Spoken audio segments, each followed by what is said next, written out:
The glass paperweight, a gift from Commissioner Reynolds for saving the company during last year's compliance crisis, shattered against the wall as Monique from HR set the banker's box on my desk. I stared at the broken pieces, my palms still warm from where I'd gripped it seconds earlier. "She has an MBA. You'll understand," Monique said, not meeting my eyes as she gestured to the woman hovering in my doorway. The stranger wore a blazer that still had the store creases visible, her eyes already measuring the dimensions of my corner office. "I'm Brielle," she announced, extending a hand I didn't take. "Top of my class at Wharton. The board is excited about bringing fresh perspectives to regulatory compliance. 15 years. 15 years I'd protected this company from every agency that could shut us down. I knew the coffee preferences of every federal inspector. I'd attended the funerals of 2 regulators' parents.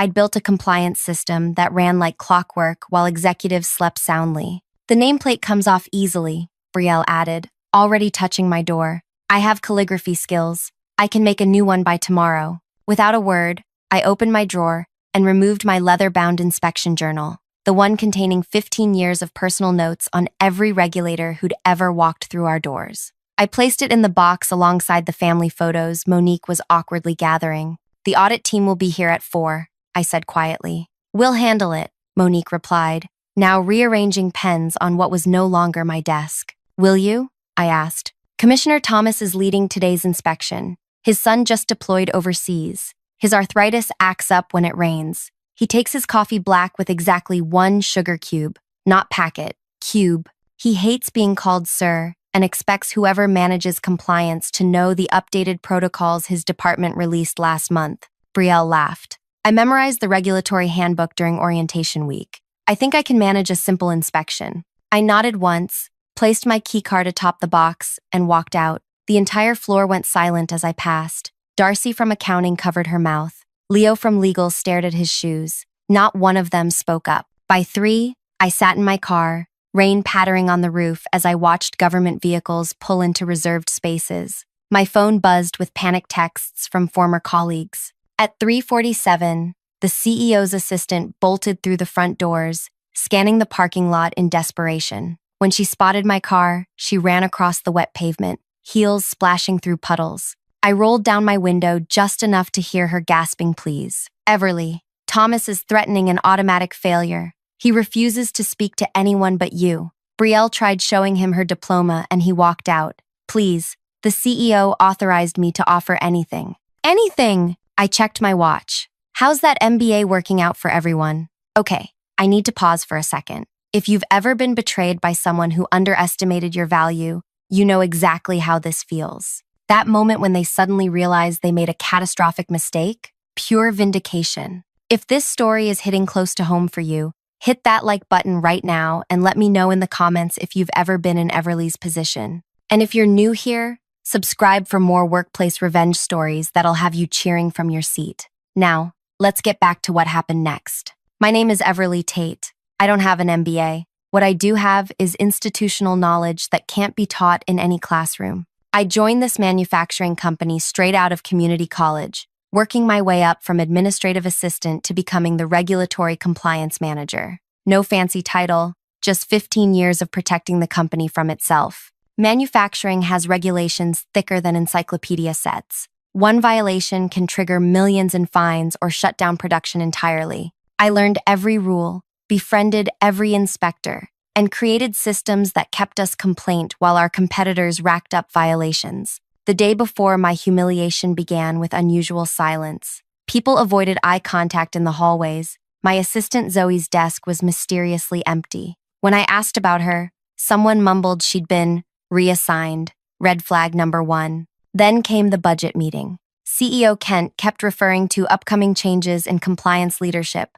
while avoiding my questions. Red flag number 2. That evening, Director of Operations Xavier sent me a cryptic text, "Sorry about tomorrow, not my call." Red flag number 3. I should have prepared myself, but nothing readies you for public humiliation. Now I sat in my car, rain drumming on the roof, as Penny, the CEO's assistant, begged me to save them. The inspection team gave us exactly 20 minutes to get you back in that building, or they're issuing a critical violation, she pleaded. "Do you have any idea what that would do to our stock price?" I'm aware, I replied coolly. I've prevented 17 potential critical violations in my tenure. Each one would have cost approximately $30 million in fines and remediation. Name your price, Penny said. Chief Compliance Officer title, corner office restored, double salary. It's yours. I stared at the rain-streaked windshield. Tell me something, Penny. Was it Kent's idea to replace me, or did the board push for someone with credentials over experience? Board Chair Linnea led the charge. She kept saying we needed professionalism in compliance. Someone with academic pedigree who understood modern regulatory frameworks. Penny's air quotes told me everything. Linnea, who joined 3 months ago, who hasn't attended a single inspection. That's her. I checked my watch. 12 minutes until Thomas issues that violation. Please, Everly, what do you want? What did I want? The question hung between us as rain pelted harder against the car. 15 years of loyalty dismissed because someone decided 3 letters after my name mattered more than 15 years of relationships and results. I want Chief Compliance Officer title with direct reporting to the CEO. 50% salary increase. My corner office back. And I want Brielle to work as my assistant for 6 months minimum to learn how regulatory relationships actually function in the real world. Done, Penny said without hesitation. And one more thing, I added as she turned to leave. I want Linnea to personally apologize in front of the executive team. Penny hesitated for the first time. Then enjoy explaining to shareholders why we failed a critical inspection. 5 minutes later, I walked through the lobby, my heels clicking against marble. Executives lined the hallway, faces pale. Commissioner Thomas sat in the conference room, arms crossed, 2 junior inspectors beside him looking uncomfortable. The moment he saw me, his stern expression softened slightly. Cutting it close, Everly. Traffic, I replied with the hint of a smile. How's Jason adjusting to deployment? Calls when he can. Says the food is worse than my cooking, which is saying something. His eyes shifted to where Brielle stood, clutching a binder with trembling hands. Your colleague here tried telling me the storage temperatures for chemical compounds had been adjusted in the new regulations. I nodded. They have been, Thomas. For Category 4 compounds only, and only after passing the additional stability testing your department approved last quarter. He raised an eyebrow, impressed. You've read the updates. I helped draft the public comments on them, I replied. For the next 3 hours,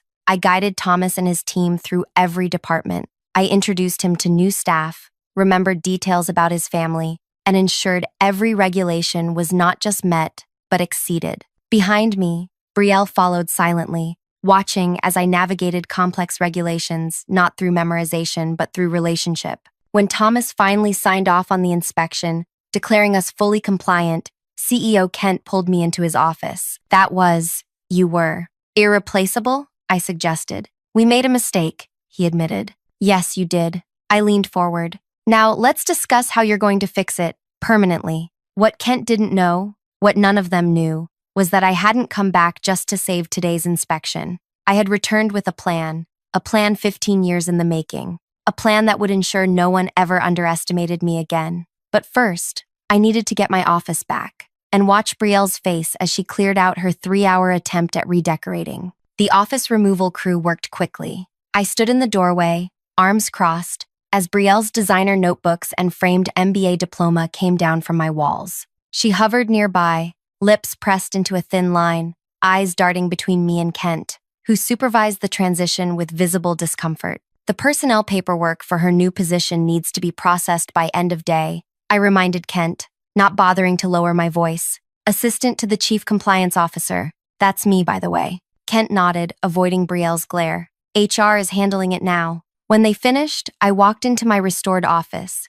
ran my fingertips across the desk's familiar surface, and took my seat. Through the glass wall, I could see Brielle being shown to the assistant's desk outside my door, the same desk where I'd started 15 years ago. Poetic justice has a particular flavor. Sweet, but with an aftertaste that reminds you vengeance is never simple. I pulled out my laptop and began typing the email that would set everything in motion. The next morning, I arrived early. Brielle was already at her desk, typing furiously, hair perfectly styled despite the early hour. Good morning, I said pleasantly. I need you to compile inspection records from the last 6 quarters. Organize them by inspector, violation category, and resolution time. She looked up, the strain of forced politeness evident in her tight smile. I've already started reviewing the company's compliance history. I noticed several inefficiencies in your record-keeping system. I leaned against her desk. Did you? Fascinating. By the way, Commissioner Thomas called. He wants to discuss the upcoming pipeline inspection next month. He specifically mentioned remembering you from yesterday's meeting. Said something about appreciating your enthusiasm. The color drained from her face. What should I tell him? Nothing. I've already scheduled lunch with him. You'll join us to take notes. Oh, and he likes to test new team members on regulatory knowledge. So review section 47.3 of the new guidelines before then. I turned to enter my office, then paused. That section doesn't exist, by the way. Just seeing if you'd blindly follow instructions. Her face flushed with anger. I'm not an idiot, Everly. I graduated top of my class, and I've navigated 15 years of shifting regulations without a single major violation. Education and experience are different teachers. I softened my tone slightly. Look, I don't blame you for taking the position they offered. I blame them for not valuing what they had. Now we both have something to prove. For a moment, I saw confusion replace the hostility in her eyes. She'd expected a nemesis, not a mentor with an edge. That afternoon, Board Chair Linnea stormed into my office without knocking, her tailored suit as rigid as her posture. Behind her trailed Monique from HR, looking like she'd rather be anywhere else. This is unacceptable, Linnea snapped, waving a paper. You're demanding a formal apology in front of the executive team? Who do you think you are? I smiled pleasantly. I'm the person who prevented a critical violation yesterday that would have tanked our stock by at least 30%. Who are you again? Besides the person who nearly caused it? Her eyes narrowed. I've been brought in to modernize this company's leadership structure. Your reinstatement is temporary, I assure you. Is it? Let's test that theory. I opened my drawer and removed a folder. These are personal notes from every inspection I've managed for 15 years. Observations about inspectors' preferences, concerns, family details, things no handbook teaches, things no MBA program covers. That's company property, she stated, reaching for it. I pulled it back. Actually, it's not. I created this system on my own time. I built these relationships personally. And I've received 3 job offers since yesterday from competitors who understand the value of what I bring. She scoffed. Bluffing doesn't suit you. Check your email. I forwarded you the offers. I leaned back in my chair. Now, about that apology. Would you prefer tomorrow's executive meeting or should we call an emergency session today? 2 days later, I stood before the executive team, Brielle seated in the corner, taking notes as instructed. Linnea approached the podium with the stiffness of someone preparing for a root canal. I want to formally apologize to our Chief Compliance Officer, Everly Tate, she began, each word clearly painful. My decision to replace her was made without fully understanding the value of institutional knowledge and relationship management in regulatory compliance. It was a significant error in judgment that nearly cost this company millions. I nodded graciously, the picture of professional magnanimity. But inside, I knew this was just the beginning. Over the next 2 weeks, I methodically reclaimed my position. I took Brielle to every regulatory meeting, every inspector lunch, every compliance review. I showed her how to read the room when an inspector was concerned but not stating it directly. I taught her how to build trust with people who could shut down our operations with the stroke of a pen. Against my expectations, she was observant and quick. By the 3rd week, she had stopped mentioning her MBA and started asking thoughtful questions about relationship-based compliance management.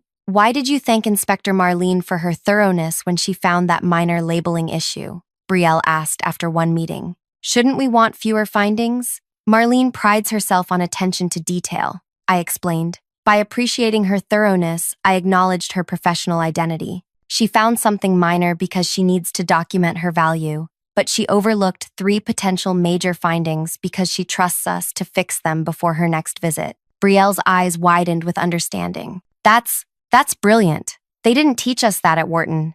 No business school can teach you 15 years of relationship building, I said. But you can learn it in 6 months if you pay attention. As Brielle shadowed me, I noticed Kent and the executive team watching our interactions with growing unease. They'd expected warfare. Instead, they got a masterclass, and that worried them far more. One evening, working late, I discovered Brielle in the records room, poring over inspection reports from before my time. What are you researching? I asked, startling her. She hesitated before answering. I'm looking for patterns and violations from before you standardized the compliance system. I'm trying to understand what you built from scratch. I studied her face, searching for deception but finding only curiosity. Why? Because I want to understand how someone without an MBA created a system this effective. Because I'm starting to think my education missed something fundamental about how business actually functions. For the first time, I felt a twinge of something unexpected, respect for her willingness to learn. But I couldn't afford to soften. Not yet, not before my plan fully unfolded. Come to my office tomorrow morning. There's a board meeting I want you to observe. The next day, I walked into the boardroom with Brielle trailing behind me. Board members shifted uncomfortably as we took seats along the wall. Agenda item 3, CEO Kent announced, avoiding my gaze. Quarterly compliance report. I stood and distributed folders to each board member. You'll find our compliance metrics on page 1. 0 major findings for the 16th consecutive quarter. Page 2 shows competitor violation rates for comparison. Linnea flipped through the report with a frown. These numbers for our competitors, they're significantly worse than ours. Some have multiple critical violations. Yes, I agreed. Our closest competitor had 3 critical violations last quarter alone. Each cost them approximately $12 million in fines, plus production downtime. How do you have access to their internal violation data? Linnea demanded. I smiled. Relationships. Inspectors talk. Regulatory agencies share information. When you build trust with them over 15 years, you learn things no public record shows. The room fell silent as the implication settled. I didn't just protect the company. I possessed intelligence on every competitor in our industry. Intelligence no MBA program could access. As I continued my presentation, I noticed Xavier, director of operations, exchanging glances with Kent. Something was happening behind the scenes that I couldn't quite identify. A new plan forming, perhaps. A counter to my newfound power. That evening, as I was leaving, Xavier approached me in the parking garage. They're not done trying to push you out, he said quietly, looking around to ensure we were alone. Linnea has been meeting with outside consultants. Something about modernizing compliance systems through technology. Replacing me with software? I laughed. Good luck programming a computer to remember an inspector's daughter's wedding date. Xavier didn't smile. Be careful, Everly. Linnea has the backing of major investors. This isn't over. As I drove home, his warning echoed in my mind. Of course it wasn't over. I'd only completed phase 1 of my plan. The true reckoning was yet to come. What none of them realized yet was that during my 15 years of building relationships with regulatory agencies, I'd learned more than just how to pass inspections. I'd learned secrets. The kind of secrets that could reshape the entire industry. The kind that made my corner office and title upgrades seem like consolation prizes compared to what I was really after. And tomorrow would be the day they finally understood who they had underestimated. The morning sun cast long shadows across the executive parking spaces as I pulled in beside Kent's luxury sedan. I checked my appearance in the rearview mirror. Composed, confident, the picture of professional poise. Nothing about my expression betrayed what was about to unfold. My phone buzzed with a text from Brielle. Already set up in conference room A as requested. Coffee waiting on your desk. In 3 weeks, she'd transformed from resentful rival to efficient assistant. I still couldn't fully trust her motivations, but her adaptability impressed me. Survival instincts, perhaps, or genuine realization that her education had gaps experience could fill. When I reached my office, I found not just coffee, but a detailed brief on each board member scheduled for today's emergency session. Brielle had compiled personal notes, voting histories, and even potential conflicts of interest. Information I hadn't asked for, but immediately recognized the value of. This is thorough, I acknowledged when she appeared in my doorway. I noticed you keep similar profiles on the inspectors. Thought it might help with the board. I studied her for a moment. Why are you helping me? 3 weeks ago, you were taking my office. She leaned against the doorframe. 3 weeks ago, I thought an MBA made me qualified for your position. Now I realize I know maybe 5% of what it takes to do this job. She hesitated. And frankly, watching Linnea throw you under the bus while Kent stood by silently was educational about the kind of leadership I want to model. Before I could respond, my phone lit up with a calendar alert. 1 hour until the emergency board meeting, a meeting I had requested through channels that guaranteed Linnea couldn't block it. Ready the presentation materials, I instructed. And Brielle, no matter what happens in that room, stay silent and keep taking notes. The boardroom filled gradually, tension thickening with each arrival. Linnea entered last, flanked by two people I didn't recognize, a man and woman in expensive suits carrying sleek tablets. Everly, Linnea acknowledged stiffly. I've invited compliance technology specialists to observe this meeting. They're helping us evaluate digital solutions for regulatory management. So Xavier's warning had been accurate. They were still planning to replace me, this time with software rather than an MBA graduate. How thoughtful, I replied calmly. Additional expertise is always welcome, especially for what I'm about to present. Kent called the meeting to order, eyes darting nervously between Linnea and me. Everly has requested this emergency session to discuss. Actually, the agenda wasn't specified. Thank you, Kent. I stood, distributing sealed folders to each board member. Please don't open these yet. What I'm about to share requires context first. I activated the presentation screen, displaying a simple chart showing our company's compliance record compared to our 5 main competitors. As you can see, our violation rates are significantly lower than industry average. This has saved us approximately $87 million in fines over the past decade. I clicked to the next slide, but that's not the complete picture. The screen changed to show inspection schedules, ours versus competitors. Notice anything unusual? We undergo 40% fewer surprise inspections than our competitors. When inspectors do visit, they spend 30% less time in our facilities. Linnea frowned. Are you saying inspectors are showing favoritism? That's a serious allegation. Not favoritism, efficiency. They trust our documentation, our systems, and most importantly, they trust me. Which brings me to the real reason for this meeting. I gestured to the folders. You may open these now. As pages rustled, the room temperature seemed to drop 10 degrees. Board members looked up in confusion, then shock, then something approaching fear. What am I looking at? Kent demanded, voice strained. Evidence that our 3 largest competitors have been systematically violating safety protocols while bribing mid-level regulatory officials to overlook critical issues. I clicked to display supporting documents on screen. Specifically,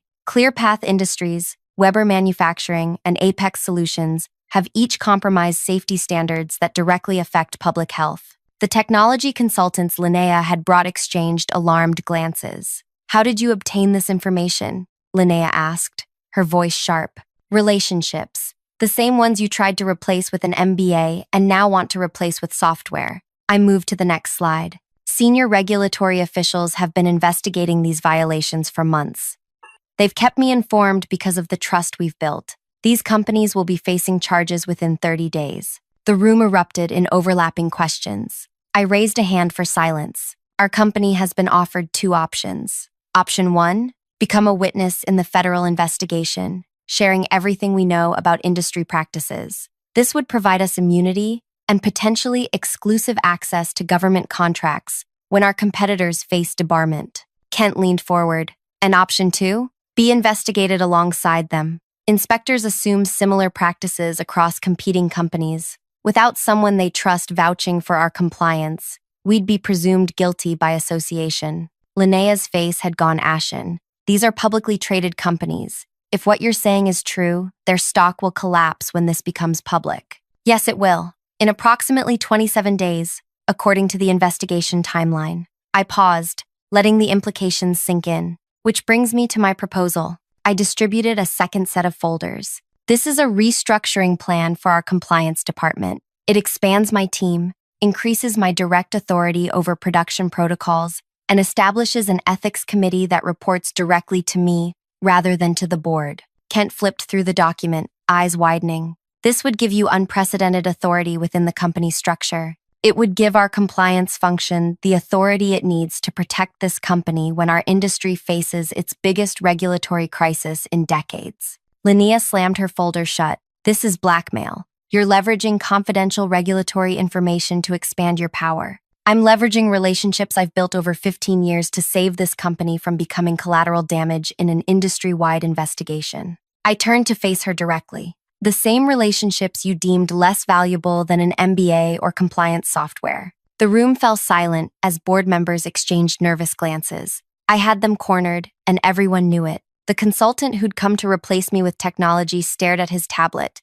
suddenly finding the screen fascinating. "We need time to consider this proposal," Kent finally said. "The Regulatory Commission meets Thursday to finalize the investigation parameters. They've asked for my testimony given my industry expertise. I gathered my materials. I'll need your decision by Wednesday. Until then, I'll be working with Brielle to prepare our potential testimony." As Brielle and I walked out, leaving stunned silence behind us, she whispered, "That was the most brilliant power move I've ever witnessed." Back in my office, I closed the door and finally allowed myself a moment of satisfaction. Phase 2 complete, but the real endgame was still coming. Wednesday arrived with Kent's capitulation. My restructuring plan was approved unanimously by a suddenly cooperative board. Linnea alone abstained.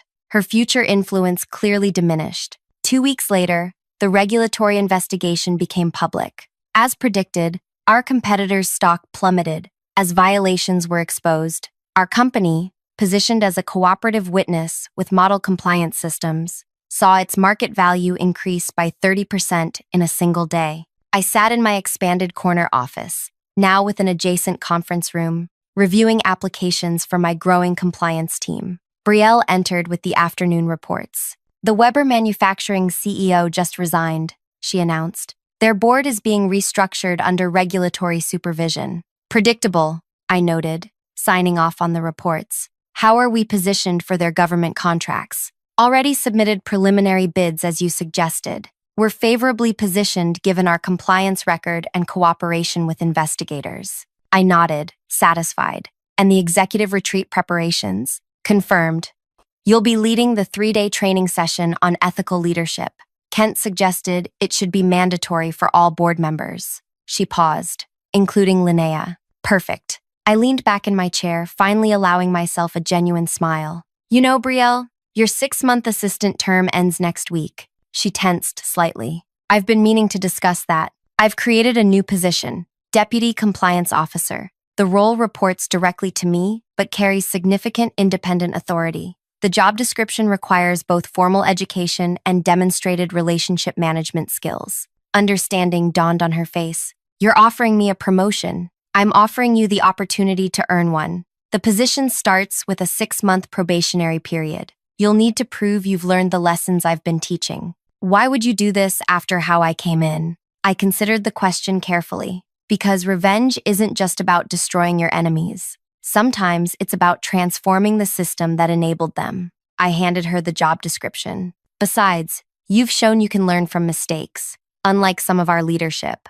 Later that evening, I received a call from Commissioner Thomas. "Impressive work, Everly," he said without preamble. "The industry cleanup is proceeding exactly as you predicted. Thank you for trusting my assessment. The Commission is forming an industry advisory board to help reshape regulatory frameworks. We need someone who understands both sides, someone with relationships and integrity." I smiled as I looked out my office window at the company campus below. It's a company that had once handed me boxes to pack my things, now effectively under my protection and guidance. "I'd be honored to serve," I replied. When I hung up, I opened my desk drawer and removed the nameplate that had been returned to my door 3 weeks earlier. Beside it, I placed a new one, larger, more substantial. It read, "Everly Tate, Executive Vice President of Compliance and Ethics." Not bad for someone without an MBA. If you've ever been underestimated, overlooked, or pushed aside despite your value, I hope Everly's story resonated with you. The sweetest revenge isn't just reclaiming what was taken, it's reshaping the entire game so no one can take it from you again. If this story satisfied your sense of justice, hit that like button and subscribe for more corporate comeuppance tales. And tell me in the comments, what's the most valuable lesson you've learned that no degree could ever teach you? Remember, your experience is your superpower. Wear it proudly, even when others can't see its worth.